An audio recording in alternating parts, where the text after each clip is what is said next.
What's up, guys? Today I'll show you a horror thriller film, American Psycho. Spoilers ahead, watch out and take care. Patrick, an investment banker in New York City, is at a dinner with his co-workers and friends. They leave the restaurant and move to a club after. Inside, Patrick orders a drink at the bar. While the bartender prepares his drink, he hurls hormone insults at the bartender and tells her he wants to stab her. However, the bartender cannot hear him because of the loud music in the club. The next morning, Patrick exercises and does his meticulous skincare routine. After leaving it on for a while, he slowly removes his facial mask, as if removing his mask and revealing his true self. Patrick then heads to the office. There, Patrick's secretary updates him on his appointments and meetings. Patrick compliments her, but then tells her to wear a nice skirt and a pair of heels, since she's much prettier in a good-looking hormone outfit than her current outfit reveals. The secretary leaves, and Patrick kicks back into his office and watches TV. That night, Patrick heads to a restaurant with his fiancée. She tries to talk to Patrick about getting married, but Patrick ignores her while listening to his headphones. When Patrick finally decides to talk to her, he tells her that he can't get married yet because he's busy with work. Patrick and his fiancée arrive at the restaurant and meet their friends. She sits beside Patrick's friend, who she's having an affair with. Patrick also sees Courtney, the woman he's secretly having an affair with. Courtney is sitting beside her boyfriend, Louis, a geek that Patrick works with. After their dinner, Patrick leaves alone. He heads to an ATM machine and follows a woman afterward. He says hello to her and presumably wants to crush his hormones on her. The next morning, Patrick brings his sheets to the laundromat, which are covered with blood-red stains. Patrick ends up arguing with the owners, but is stopped when one of his acquaintances arrives. Patrick's friends sees the sheets and asks him what the stains are, but Patrick lies, telling her that it's only cranberry juice. He leaves in a hurry. He goes home and calls Courtney, but Courtney politely refuses him. Meanwhile, some pornography is playing on the TV in the background. Patrick finally convinces Courtney to go out by telling her that he has made reservations at Dorsia, the hottest restaurant in town. Patrick meets up with Courtney at night.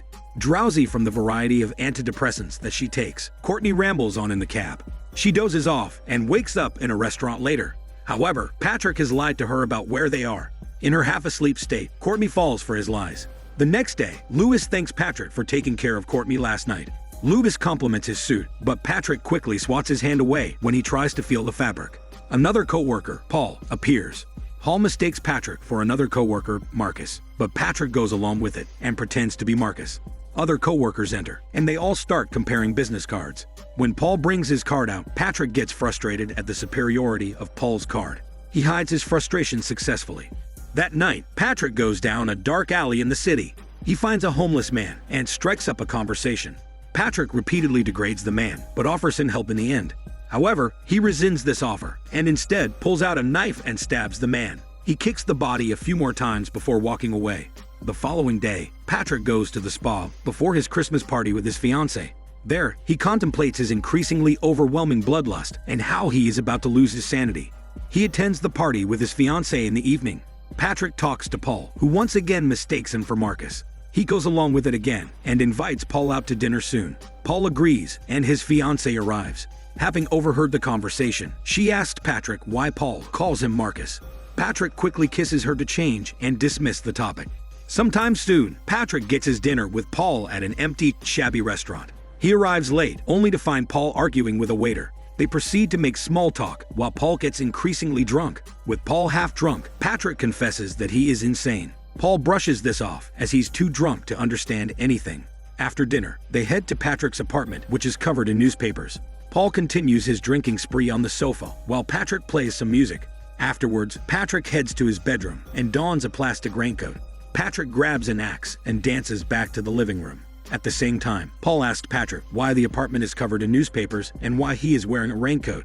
All of a sudden, Patrick raises the axe and buries it in Paul's head. He screams angrily while repeatedly hacking at Paul's dead body. Patrick soon calms down. He removes his raincoat and smokes a cigar. He then heads out, lugging along Paul's body with him in a bag. He manages to hail a cab, but runs into Louis and his friend on the street. He quickly dismisses them as he loads Paul's body into the taxi's trunk. He then heads to Paul's apartment. Using Paul's keys, Patrick enters Paul's apartment. He grabs a suitcase and packs some of Paul's clothes into it. In an effort to allay suspicion about Paul's disappearance, he rewrites Paul's answering machine message by pretending to be Paul and stating that he will be going on a trip to London. He then disposes of the body. The next day at work, Patrick gets interrupted by his secretary, announcing that a detective is waiting to see him about Paul's disappearance. The detective enters while Patrick pretends to be on call. He finally drops his pretend call and talks to the detective. Patrick is asked about Paul's disappearance, but Patrick tells him that he doesn't know anything. Patrick asks the detective if they have found anything out, and the detective replies that Paul was seen in London. However, the detective quickly adds that this has since been proven to be wrong information. Patrick tells the detective that he has to leave, as he has a meeting in a couple of minutes. The detective leaves. Patrick goes home to his apartment to exercise. That night, Patrick drives to a dark street in the city and picks up a prostitute. On the way to his apartment, he makes a call and orders another prostitute. After Patrick introduces himself as Paul, the three of them hang out in the living room.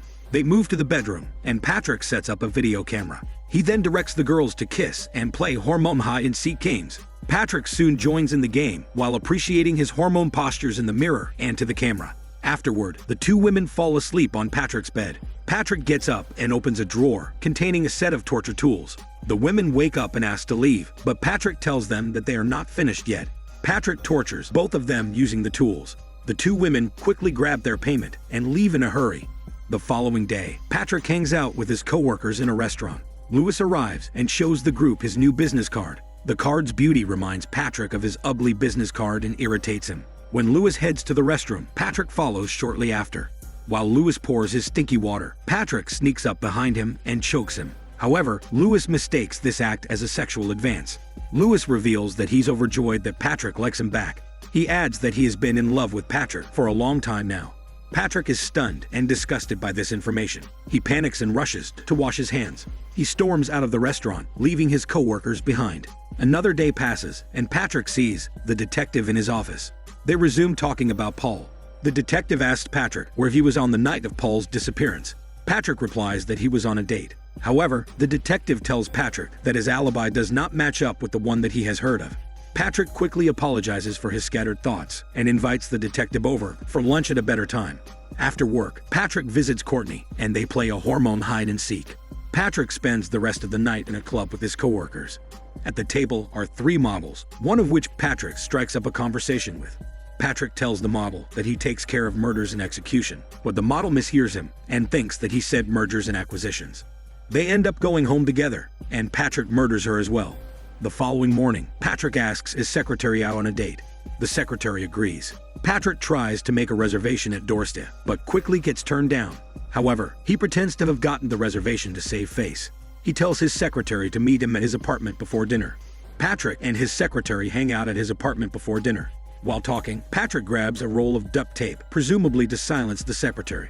He ends up pulling out a nail gun from the closet. He stands behind the secretary and holds the gun up to her head. Before he can pull the trigger, his fiance's message plays on the answering machine. The secretary realizes that Patrick is still in a relationship with his fiancée and leaves. Patrick goes to lunch with the detective the following day. There, the detective tells Patrick that Paul had dinner with Marcus, the guy who Patrick had pretended to be. Patrick gets nervous at first, but eventually relaxes when the detective tells him that he's no longer a suspect in the disappearance. That evening, Patrick picks up the prostitute from earlier. She initially refuses, given her previous traumatic experience with Patrick, but eventually gives in after Patrick assures her that tonight will be different. Once again, Patrick gets another woman. Patrick brings both women to Paul's apartment. He slips drugs into their drinks to lower their guard. They drink the wine, and they all end up hiding and seeking their hormones together. While Patrick focuses on the smelly workout with the other woman, the prostitute tries to sneak out. Suddenly, Patrick kills the other woman, and the prostitute sees Patrick covered in blood. While she frantically tries to run out of the apartment, the prostitute runs into the bodies of the other women that Patrick has killed. She eventually finds the exit, but Patrick chases her with a chainsaw. She runs down the stairs, but before she can leave the building, Patrick drops the chainsaw on her from above, ending her prostituting life. The following day, after having broken up with his fiancée, Patrick finds a stray cat at an ATM. He hallucinates the ATM machine, telling him to feed a cat into it. He holds up the cat and pulls out a gun to shoot it, but gets stopped by a passerby. Instead, he shoots the passerby. A police chase ensues. Patrick runs away, but the chase ends up in a shootout. Patrick manages to shoot the officers, explode their cars, and run his bloody ass away. Panicking, Patrick heads to his office. There, he is greeted by the doorman, who he also shoots dead. He also kills the night shift janitor. He exits the building, but is forced to go back in through a different entrance. This time, he stays calm and signs in through the lobby. He hides in his office, but is almost seen through the windows by a passing helicopter. With nowhere else to go, Patrick breaks down and calls his lawyer. Patrick confesses that he has killed Paul and some 20 to 40 other people. He even adds that he has tried to eat their brains or cook some of their body parts. Patrick names the restaurant that he will be in tomorrow in case he wants to get in touch. The following morning, Patrick heads to Paul's apartment. He wears a face mask before he enters. However, he is confused to find the apartment empty. Its walls painted white. It's showing no signs of crime or residence. Patrick walks around the apartment in search of any evidence of his murders, but finds none. He is approached by the realtor who's selling the apartment. They talk for a while, but the realtor tells Patrick to leave and never come back. Patrick is left unsure as to whether he got caught or not. Afterward, Patrick calls his secretary on a payphone. He hysterically tells her that he needs help. When the secretary asks him what's wrong, he angrily hurls insults at her and tells her to leave him alone. Concerned about Patrick's behavior, the secretary sneaks into Patrick's office and rummages through his drawers. She finds Patrick's journal and opens it. There, she finds gruesome illustrations of Patrick's murders. Meanwhile, Patrick heads to the restaurant to meet his coworker. Patrick sees his lawyer there and talks to him. However, Patrick once again gets mistaken for another person. His confession also gets dismissed and laughed off as a joke. When Patrick tells him who he really is and that his crimes are real, the lawyer tells him to knock it off. Patrick tries to convince him that he really did kill Paul, but the lawyer tells him this is impossible since he just had dinner with him in London just 10 days ago. Patrick is left bewildered, now unsure whether his murders were real or if they were all in his head. His insanity is now complete and his grip of reality lost. He returns to the table and sits with his coworkers. There, he mulls over his seemingly imaginary crimes. He begins to regret never getting caught, as now he just returns to being another fly on the wall, someone easily forgotten or mistaken for another person. This is Daniel CC Movie Channel. Stay safe and enjoy your day.